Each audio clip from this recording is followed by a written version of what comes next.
ayon niya po dito kay Chess Escudero mga kababayan, isa po itong kalokohan. Kasi po, kung matatandaan po natin mga kababayan, itong modernization na to, pinatupad po ito sa admin Duterte. Opo, sila po ang nagpatupad dito. Ang hindi ko po maintindihan mga kababayan, excuse me. Ang hindi ko po maintindihan dito sa jeepney modernization ni dating Pangulong Duterte, bakit pinayagan po nila ito samantala ay si BP Inday Sara Duterte ay ayaw po ito tanggapin. Diba? Ayaw po ito tanggapin dahil lang sabi nga ni Sara Duterte dati, hindi niya tatanggapin ito sa Davao nung mayor pa siya. Diba? Nung mayor pa siya, ayaw niya tanggapin yung jeepney modernization na yan sa lungsod ng Davao. Kasi nga mga kababayan, basura po ito. Opo, basura lang po ito mga kababayan. Kung makikita po natin sa YouTube, napakarami pong parang akala mo mga basura na lang sa China to eh. Ito mga jeepney na to eh, ito mga electric na to eh. Tapos, pagdating po dito sa atin, binibenta po nila ng 2.4. Grabe, ang laki. 2.4 million sa bawat may-ari ng jeepney. Grabe naman. Samantala sa China, kung makikita po natin sa mga video, halos basura na lang po yan. Hindi na po tinatangkilik mga kababayan sa kanila. Kung papansinin mo, papanoorin nyo yung mga jeepney doon, yung mga bike, akala mo talaga kinakalawang na lang po eh. Opo, sa lugar nila, hindi na po yan tinatanggap. Pero pagdating po dito mga kababayan, mahal na mahal po natin. Diba? Mahal na mahal po natin. Alam niyo kung bakit? Pinagkakakitaan po ito mga kababayan. Kaya sabi ni Chess Escudero ay hindi siya papayag dahil ang pagkakaalam niya nga po nung siya ay gobernador, sabi niya, ay kinuntra niya na ito. Tapos si BP Inday Sara Duterte nung mayor siya excuse me po, nagbabalita 24 oras. Ang sabi po ni BP Inday Sara Duterte, hindi niya raw po ito tatanggapin.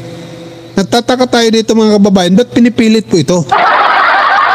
Bakit pinipilit po ito na isubo dito sa mga jeepney operator na to? Samantala napakaganda ng jeepney natin dito sa Metro Manila mga kababayan kaysa dito sa parang bus. Diba? Parang bus na tingnan mo naman kung anong kawalang hiya ang ginagawa sa EDSA. Nag-aagawan ng pasahero, di ba? Mga kababayan. Siyempre, shoutout muna tayo dito kay Samuel. Tama ba? Samuel? Wait lang, hindi ko mabasa. Ay, bangag daw ako, mga kababayan.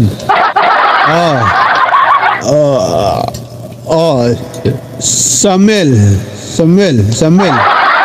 Ilolo mo. Ngayon mga kababayan,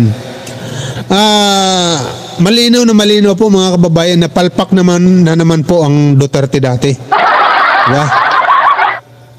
For sure, hindi po alam, hindi pa po ito nakakarating kay Pangulong Bongbong Marcos. Dahil kapag nakarating po ito sa kanya, dahil sinuspindi na po ito ng mga senador panigurado ibabasura na po ito. Dahil naniniwala po ako na itong si Pangulong Bongbong Marcos, ibang-iba po ito sa mga Duterte. Ang mga Duterte, nagpapanggap lang po na mahal niya ang bayan. Mahal niya mga Pilipino. Pero tingnan mo naman ang ginagawa nila, di ba? Pero ito si Pangulong Bongbong Marcos, hindi po ito nagsasalita, kusa na lang po itong gumagawa, mga kababayan. Talagang tulad ng Pogo, never naman po siya nagsalita, di ba? Pero anong ginawa niya? Pinasara niya lahat. Di ba? Sino ba naman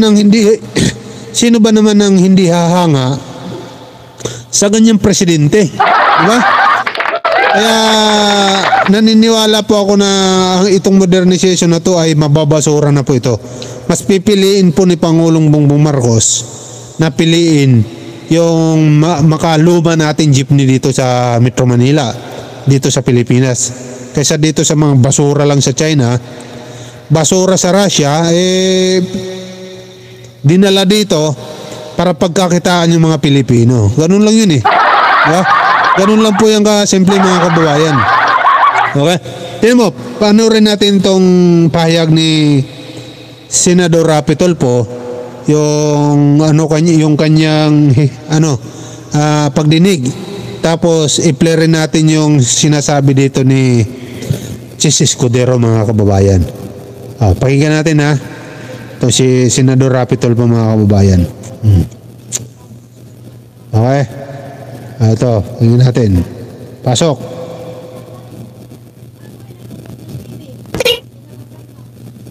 Take out na ang loan sa Langbang at naka-take out na ang loan sa Langbang at Development Bank of the Philippines. Tapos kompleto na yung kickback ninyo. Shout out sa iyo, Grand Profits TV, sir. Good evening. Samuel, good evening din sa iyo. Mas bangag ka sa akin. Okay. Saan na ang mga okay. Mas bangag ka sa akin, Samuel. Nagpalit ka na naman ng account. Okay, tuloy natin. Walang tumutulong kung hindi kami magrarally, hindi kami magsisigaw, hindi kami pakikinggan kahit sa LGU. So sino pang kumakampi? Siguro isang Senator Rafi Tulfo na ang inasahan namin na kaya nandito kami kasi gusto namin matuldukan itong PUV monetization program na to. Katulad po nitong Board Resolution 2024-053. Bakit po ito inilabas? Pero bakit nung na-discover namin ito 3 weeks ago, pinuntahan po namin yung mga regional directors? Bakit po hindi nila alam itong board resolution na to? At hindi po nila alam kung ano ang nilalaman nito, Mr. Chair. Hindi ko po alam kung nagtatanga-tangahan po ba ito o mga tanga talaga o sinisindikato po nila. May kakulangan po dito yung CD sa tingin namin. Dahil ito po yung... Ito po mga malinaw po ito mga kababayan na panigurado po ito. Wala pong kinalaman dito ang administrasyon na to. Diba? Kasi itong modernization na to, panahon pa po ito ni Duterte, di ba? Ni PRRD. Itong modernization na to, ngayon nasisiguro ko po sa inyo na hindi pa ito nakakarating kay Pangulong Bongbong Marcos mga kababayan.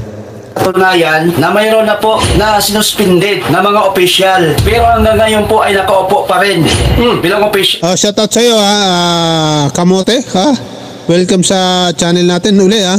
Minsan nawawala ka, nalunod ka ba? Kumusta yung mo? Hindi ka ba nalunod? Ratski tuloy. Kamote? Balitang, good evening ma'am. Shout out sa'yo, Kamote. Noy Mapilano, shout out. Shoni, shout out cho. Shout out cho. Shout out po sa inyo lahat mga sir, mga ma'am ha. Good evening po. Tuloy natin muna. Mga kooperatiba. May suspension order na pagkatagal-tagal ng suspension order and yet hindi nyo pa rin na-implement, nakaupo pa rin. Yun yung nakaka-insulto para sa mga jeepney operators, sa mga jeepney drivers particularly. Yes sir, wala naman po kasi kaming police power. Who has the police power, ma'am? Bali ano po sir, by charge order para kaso na po sa court. Also, Tangan itong sorry sino ba itong nagsasalita ng babae na to? Ito ba yung sa LTE Parby? yung kaso itakbo rin sa pulis. mahapang proseso, pa-korte, Actually sir, yes po. then useless. Mag-issue ka ng suspension order, tapos tututo nyo na issue nyo yung suspension order, then you go to court. When you go to court, mahapang proseso yan. Damn, abutin ng taon-taon. Tapos, habang nilitis yung kaso sa korte, adding insult to injury, nakaupo pa rin yung nasuspendido at titiba-tiba pa rin, ika nga. Yun po kasi yung process ng Then there's a problem with the system. And how would you address that system na ngayon ay kine-question nga ng ilan? Sila sir, dahil sila yung aggrieved party, pwede kasi nilang ibigay yun sa police. Pupunta sila sa police. Yes po, dadalhin po nila yun. Sorry, mama. Hindi, kung Pupunta sa police, hindi po trabaho ng police. limited lang din din po yung aming power. So hindi niya pag-isipan itong PUB modernization para minadali ito eh. Hindi niyo nakonsulta lahat ng stakeholders eh. Ang ginawa niyo kasi, ang kinukonsulta niyo lang palagi, LGU, LTFRB, DOTR, kayo-kayo lang. Hindi niyo kinonsulta yung mga mismong people sa ground. Correct. Ako po ay mag-high ng resolution para suspendin po itong PUB modernization program and susuportan lang po ako ng mga kasama ko Senado, majority, and even the Senate President, then so be it. The Chair deems it proper to suspend this hearing and therefore I will file a resolution to suspend the modernization program. Mga kababayan, sinuspindi po ni Senador Rapi Tulfo itong PUB modernization program, mga kababayan, dahil sa totoo lang po, mga kababayan, ay pahirap po ito sa mga jeepney na 2.4 million nako, saan ba silang kukuha nito? Diba? Saan po ba sila kukuha ng pera na to? Tapos samantala itong jeepney na to na dinala dito ay basura lang naman ito sa China. Diba? At saka pinagtataka ko dito, mga kababayan, kung si BP Sara Duterte nga ayaw dito bakit itong si Digong gusto? Diba? Si BP ayaw niya na magkaroon ng itong jeepney na to sa lungsod ng Davao. Bakit itong si tatay niya gustong-gusto niya na palitan lahat ng jeep dito? Yan kasi ang hirap pag malapit na diba? Yung wala nang pakialam sa mga iiwan niya.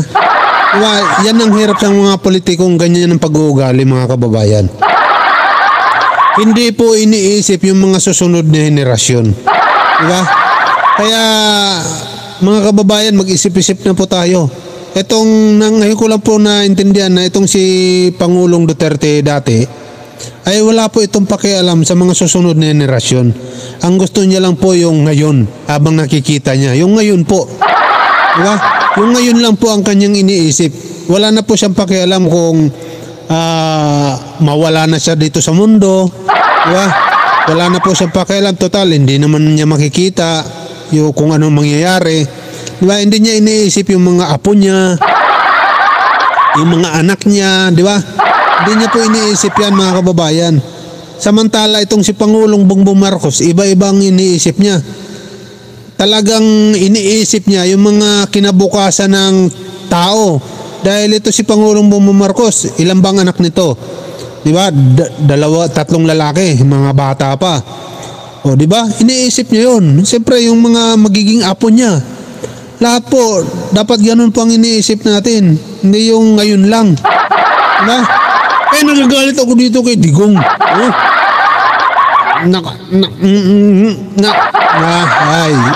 Kamote Keratske, may pakulo niyan. Modernization ng amo mong ayan ka na naman kulang sa public notice at pahirap sa tao pa. Correct. Tama ka talaga, Sir Grampo PSTV. Talagang hindi nila iniisip talaga yung hirap na dadanasin ng mga jeepney operator na to, mga kababayan. Okay, punta natin yung sinasabi dito ni Senador Chis Escudero, mga kababayan na ito po ang kanyang sinabi. Tingnan natin kung paano magalit itong si Chis Escudero. Pasok.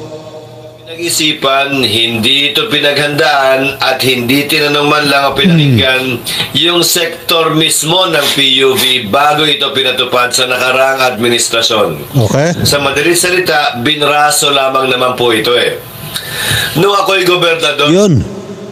Nakuha mo, Senador Chis Escudero.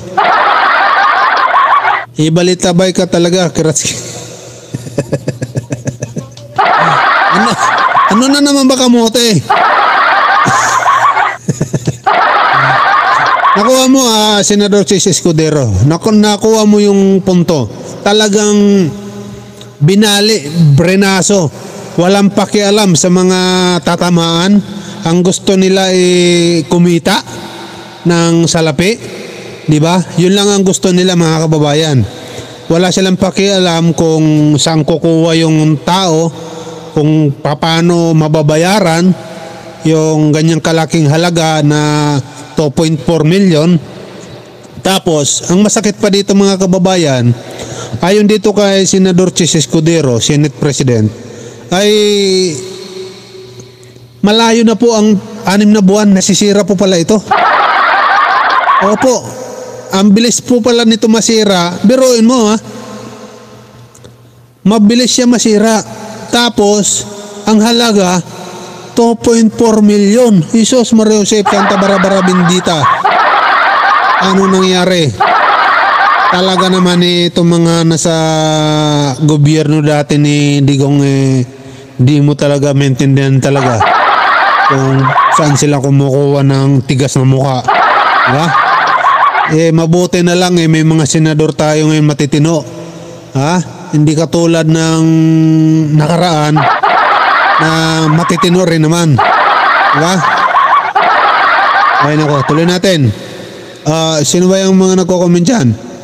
Ibasura na yan, modernisasyon, kasama na rin si Ngaga. Ayaw ko sa'yo.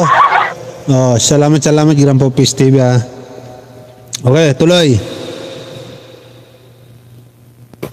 Sa madaling salita, binraso lamang naman po ito Nung ako'y gobernador, pinatupad to. Noong mga panahon yun, 2019 to 2022. Tinutulan ko po ito. Hindi ko pinapasok ang DOTR sa modernization nila sa aming lalawigan ng Sorsogon. At nung pinapuntahan ako ng USEC ng DOTR nung panahon yun na gobernador ako, ang tinuro ko ay yung panahong yon, Mayor Sara Duterte na anak ni Pangulong Duterte na nagsabi na hindi raw niya yung papayagan sa Davao. Biroy mo? Biroy mo naman, ha? Malinaw na mismong anak ng dating presidente ayaw dito sa modernization na pupugak-pugak, mga kababayan. Ha? Pero itinuloy pa rin ng kanyang ama na si PRRD. Bakit itinuloy kahit ayaw ng mga lungsod tulad ng Bicol, tulad ng Davao? Bakit pa rin itinuloy, mga kababayan? Kasi nga tama itong mga nagrarally. Tama po itong mga grupo na to na talagang gusto lang nila kumita talaga. Wala talaga silang pakialam kung ano pa ang mangyari. Gusto lang talaga nila kumita. Yan tanong dyan, magkano ang usapan? Di ba? Yun lang. Kasi kung may malasakit itong si dating Pangulong Duterte, hindi niya dapat to papayagan dahil ultimo mismo ang kanyang anak totol dito. Di ba? Totol na totol po dito si BP Inday Sara. Malinaw po, mga kababayan, na dati nung siya ay mayor, ay totol po siya dito sa Jeepney Modernization Program ng kanyang ama dati na si Pangulong Duterte. Diba? Bakit pinipilit ito? At ngayon, gusto nilang ipilit para masisi ang admin Marcos, mga kababayan. Diba? Lumitaw po ang katotohanan na yan po talaga ang pakay nila. Okay? Kaya lang, hindi po yan uobra yung mga plano nyo. Kasi po, nandyan na po yung mga senador na magagaling. Diba? Mahuhusay mag-isip. Iniisip yung mga mamamayan, yung kinabukasan nila. Kung saan nila kukunin yung ganyang kalaking pira. Diba? Mabuti na lang, nanalo itong mga taong ito, itong mga senador na to. Dahil kung natalo po ito, nako, tuloy-tuloy ang kanilang ligaya hanggang sa magawa nilang kanilang gusto para tuluyan masira ang ating Presidenteng Bongbong Marcos, mga kababayan.